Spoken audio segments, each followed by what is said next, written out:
오늘은 우리가 믿음의 도를 위해 힘써 싸우라라고 하는 제목을 통해서 유다스를 살펴볼까 합니다. 여기서 믿음의 도라는 것이 뭘까요? 우리가 믿음에 있어서 가는 우리의 도, 길, 그걸 위해서는 우리가 힘써 싸워야 됩니다. 그것이 바로 신앙이죠. 이 신앙을 우리가 언제나 우리의 인생은 우리가 하나님 품에 안기기 전까지 예수 그리스도를 통해서 온전히 한 길을 가고자 하는 우리의 믿음의 싸움입니다. 그런데 이런 우리의 신앙을 뒤흔드는 그런 무리가 있다라는 겁니다. 바로 이단을 가리키는 겁니다. 여기서 이단은 지금 우리 한국 교회의 이단처럼 신천지나 구원파 이런 이단을 말하는 것이 아닙니다. 여기 교회 내에 있는 잘못된 교리와 잘못된 믿음을 흔드는 자들에 대한 경고입니다. 쉽게 말하면 교회 내에 들어와서 그죠? 자신들의 이익과 자기들의 뜻을 달성하기 위해서 많은 성도님들을 유혹시키고 현혹시키는 자, 그런 자를 주의하라라는 겁니다. 그러면서 우리의 믿음을 굳건히 세워놔야지만이 흔들리지 않는다라는 거죠.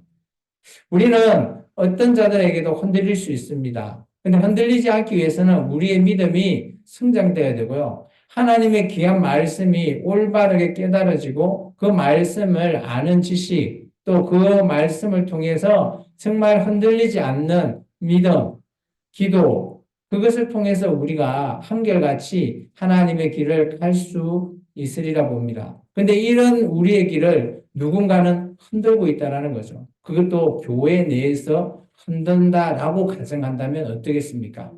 오늘 이 유다스는 쓰여진 시기를 보면 네로 박해 이후에 교회 공동체가 이단이라고 하는 거짓 선생, 잘못된 교리를 전하거나 잘못된 행동을 하는 그런 자들의 무리에 대한 경고의 메시지로 보시면 됩니다.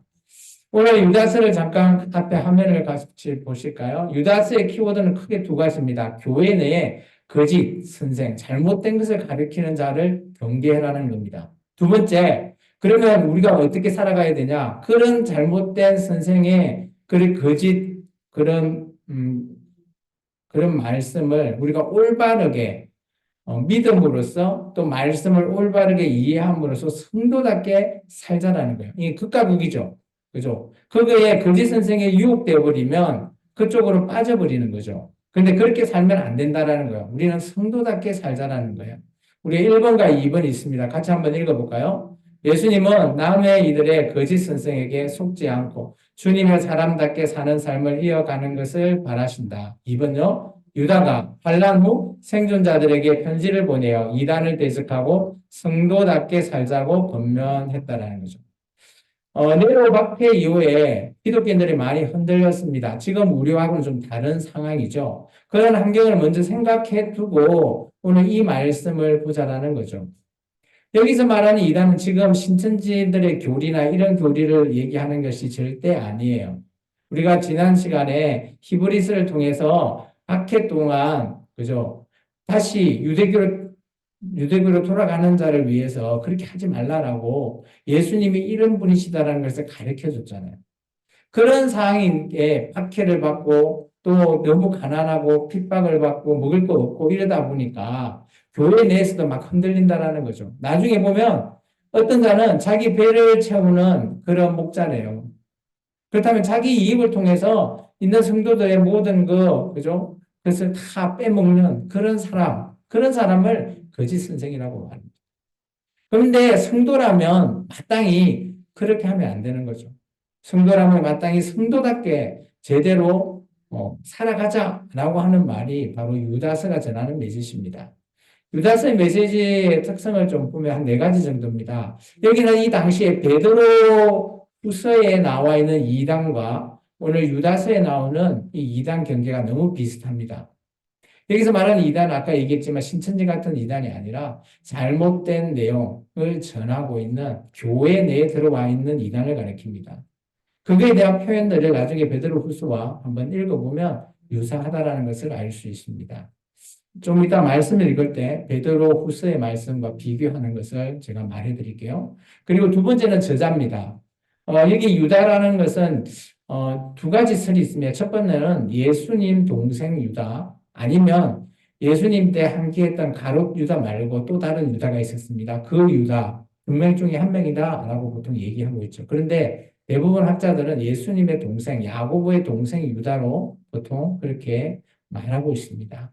우리가 좀 전에 읽었던 1절의 말씀, 그죠? 예수 그리스도의 종이요, 야고보의 형제. 야고보가 형제니까 그 형제인 유다다 보니까 예수님의 동생이 야고보이기 때문에, 그리고 초대교회에 그죠? 베드로가 예루살렘 교회를 쫓겨날 위기에 있었을 때 그때 그 뒤를 이었던 총회장 하신 분이 바로 야고보죠. 예수님 동생 야고보. 그렇기 때문에 여기는 예수님 동생 유다로 많이 보고 있습니다.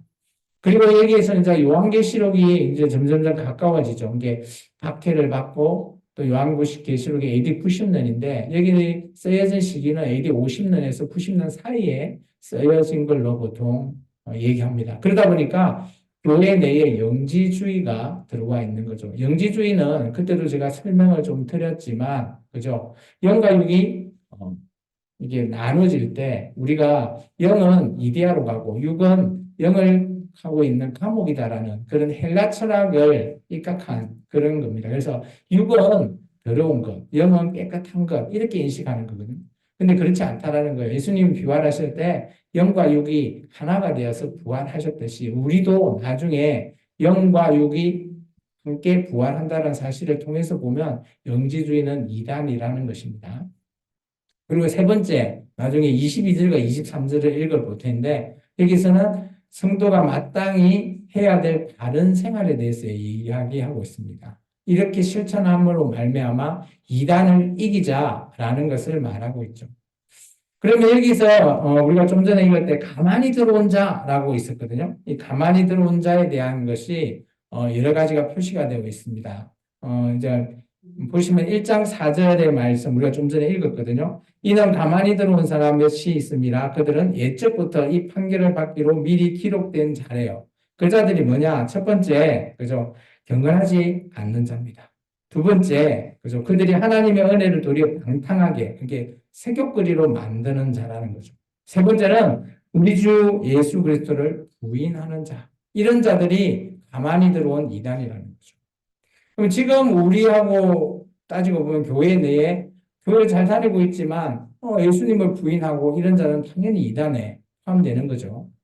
그리고 두 번째 1장 8절에 이렇게 표현되어 있습니다. 1장 8절의 말씀을 같이 한번 읽어볼까요? 그리한데 꿈꾸는 이 사람들도 그와 같이 육체를 더럽히며 근의를 없이 여기며 영광을 비방한다. 이게 첫 번째, 꿈꾸는 것을 아예 무시하는 거죠. 꿈을 못 깨게 하는 자, 깨지 못하게 하는 자. 두 번째, 하나님의 영광을 해방하는 자. 이 성령 해방제라고 하죠. 우리가 보통. 그런 자들이 교회 내에서, 그죠?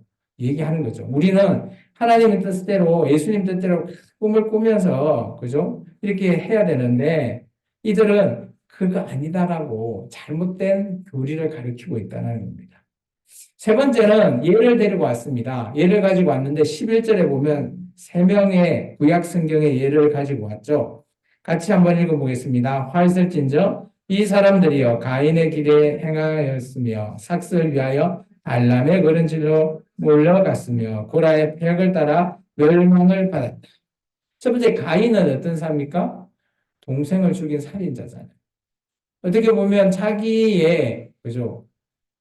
자기의 제사를 받지 않았다고 분에 여겨서 동생을 죽인 그런 후예들, 그런 자들이 교회에 있다는 거죠. 두 번째, 발람. 발람은 뭡니까? 이스라엘을 저주해달라고 발라방이 데리고 왔지만, 그죠? 발람이 아무리 저주하려고 했지만 하나님 의해서 저주하지 못했죠. 근데 마지막에 발람의 깨로 말미암아 이스라엘 민족을, 그죠? 모압 여인과 음행하는 사건을 통해서 이스라엘을 더럽히게 했던 그런 발람. 이 말은 음행을 한다는 거죠. 교회 내에 음행적인, 영적, 성적인 부패, 이런 것들을 말하고 있습니다. 세 번째, 고라의 후예들입니다. 고라 하면 떠오르는 자는 누굽니까? 모세 아닙니까? 모세를 대적한 자죠. 모세가 지도자인데 너만 지도자냐? 우리도 할 수 있다. 그러면서 반대되고 대항했던 자가 바로 고라라고 하는 사람이죠.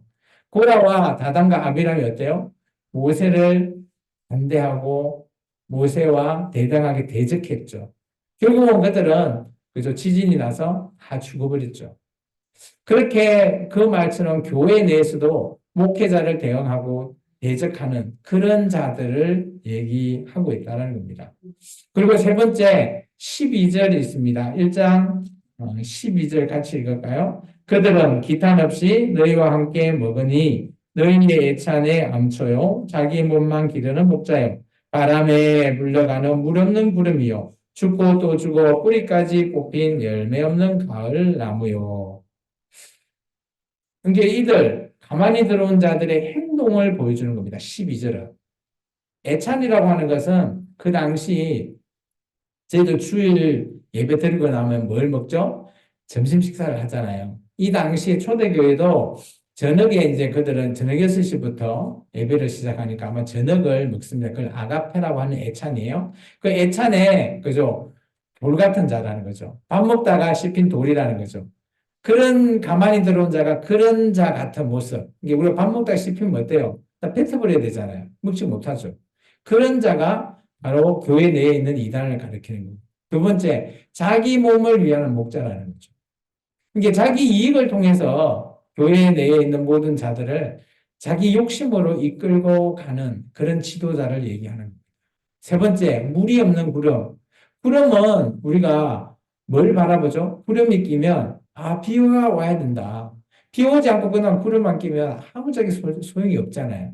그만큼 이 구름이 있긴 한데 아무짝에도 소용이 없는 그런 자를 가만히 들어온 이단이라는 겁니다. 그리고 네 번째, 열매 없는 가을 나무입니다. 나무는 당연히 열매를 맺어야 되죠. 가실나무에. 열매가 맺지 않으면 어떨까요? 나 뿌리채 뽑아버리든지 다 잘라버려야 되지 않을까요? 그래야 그 다음에 열매를 맺지 않겠습니까? 그러니까 교회에 도움이 되지 않는 행동을 행하는 그런 자를 얘기하고 있습니다.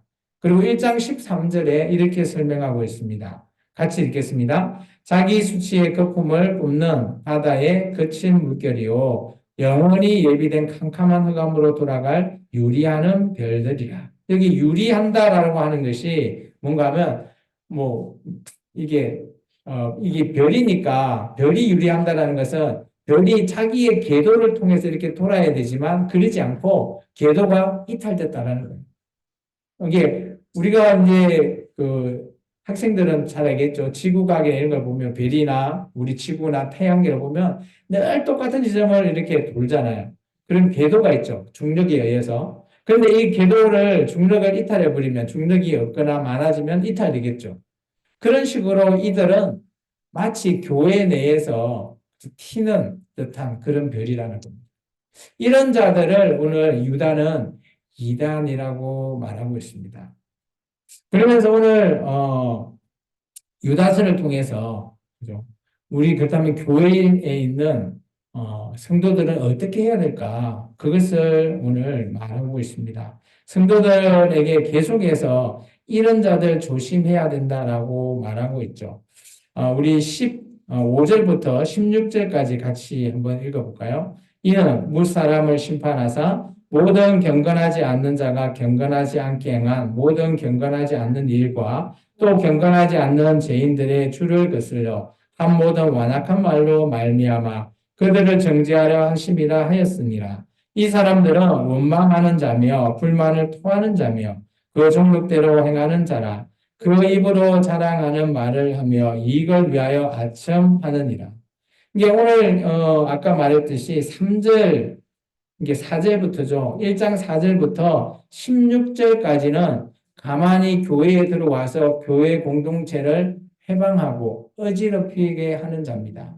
이게 그들은 물론 교리를 잘못 가르칠 수도 있지만 대부분 뭘 정죄하는가 하면 경건하지가 않대요. 그리고 생각이나 행동이 자기의 욕심대로 산대요. 그리고 보면 자기의 이익대로만 하고 자기한테 좋은 말만 한다라는 겁니다. 요즘은 우리가 이단을 어떻게 정지하나요? 행동하거나 말 좀 잘못했다고 이단이라 하나요? 그러지 않죠. 교리가 틀려야지 이단이라 하지. 그렇지 않으면 웬만하면 다 봐줍니다. 근데 이 당시에 초대교회는 그렇지 않아요. 교리도 당연해야 되지만 행동하는 것도 잘못 행동하면 이단 취급을 한대요. 이게 제대로 살아나는 겁니다. 이게 요즘 우리는 교회에서 정말 생활하기 너무 편하죠. 교회 늘 뭐 예배 때마다 나오고 기도하고 그죠? 우리의 행동을 통해서 누가 정죄하진 않잖아요. 조금 심하면 아이고 심합니다. 누구누구 성도님 좀 자제하세요. 이 정도의 끝이 나지. 여기는 그런 사람들을 아예 이단이라고까지 정죄해버리는 거예요. 이게 초대교회는 그만큼 그 교회를 너무 많이 흔들고 있고 교회가 그죠?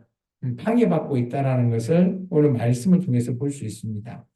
그래서 이제 유다가 그리고 우리 성도들이 어떻게 해야 되냐라는 말을 17절부터 얘기하고 있습니다. 우리 17절부터 21절까지 같이 읽겠습니다. 사랑하는 자들아 너희는 우리 주 예수 그리스도의 사도들이 미리 한 말을 기억하라.